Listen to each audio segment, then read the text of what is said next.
What's up guys, my name is Andy.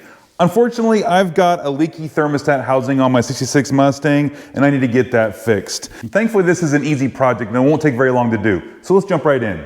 The first thing that we're going to want to do is remove the radiator cap, and we'll want to drain about a gallon of coolant to get the fluid level below the thermostat housing.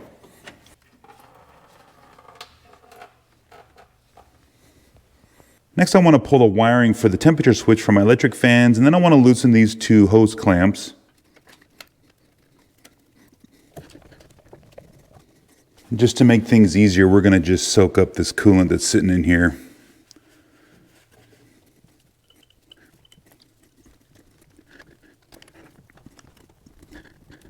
Now we can go after the two bolts that hold the housing to the intake manifold. Next, we're going to take the housing off, and you're likely to spill some coolant, so this is a good time to stuff some towels underneath here just to kind of soak up anything that might drip out so you don't make a mess.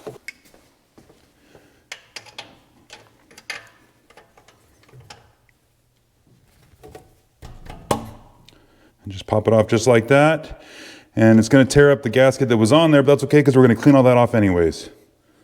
Now it's a good thing that we drained some of that coolant. There's still a little bit in there, but that's okay because that would have been all over the front of this timing cover if we didn't drain any coolant. So now we want to scrape the gasket off the front of this thing. Just be careful you don't want to gouge any of the aluminum because it makes the gasket difficult to seal on the next time around. And I just like to start using just my fingernail because my fingernail is soft enough that it's not going to gouge the aluminum, and then I'll step up to a razor blade if I need to. There, I got that clean like I want. Now let's move over to the thermostat housing. So the same thing with this, we're just going to peel this guy out of here. Now this is a good opportunity to replace your thermostat, but mine's fairly new, so I'm going to be good there. Now I just want to get the rest of this just cleaned off the housing, just like we did on the intake manifold.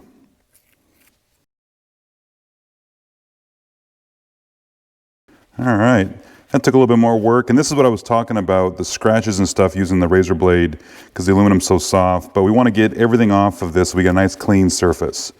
I like to use these Felpro gaskets. Here's the part number for those that need that.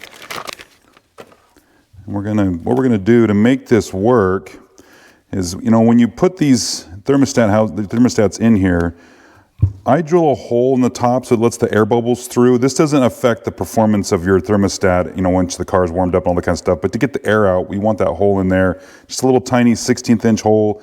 And I put it in the top to line up with the the temperature switch for the electric fans. And if you put this on here, the problem you're going to run into is this thermostat could fall down out of this little trough in here, this little cutout. It could slide down and then it won't allow you to seal up. So what I like to do is I like to glue this gasket to the housing. So I'll get some spray glue on here and we'll glue this in place. Then we can put some of our sealant on this side. I like to use this 3M Super 77 adhesive. This works pretty good. So we're just going to spray a little bit on there, some on the gasket.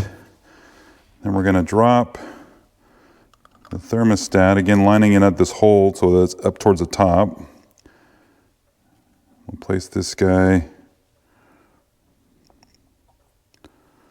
right on here like so.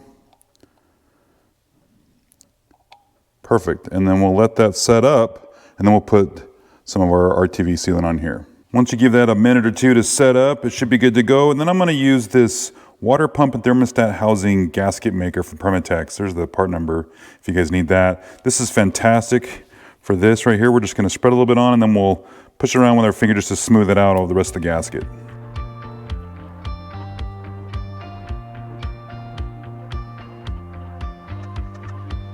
All right, and once you're ready, we just go ahead and put everything back on the car in the reverse order that we took it off.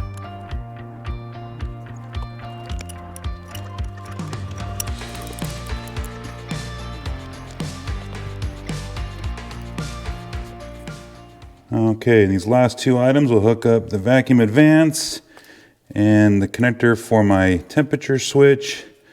That's it, everything's back in place. We are ready to go. And don't forget to put your coolant back in. This is a good time to put in new coolant if you've got old stuff, but mine's still fairly new. It's still pretty green, so I can go ahead and reuse this stuff, but get an opportunity to put in some new coolant if you need to. And the last thing we'll do is put on our radiator cap and we're done. All right, guys, that's it. That is that simple to do the thermostat housing on these old small block Fords. It's a common problem for them to leak, but it's super easy to fix. You'll be back on the road in less than an hour. All right, guys, that's it. We'll see you in the next one.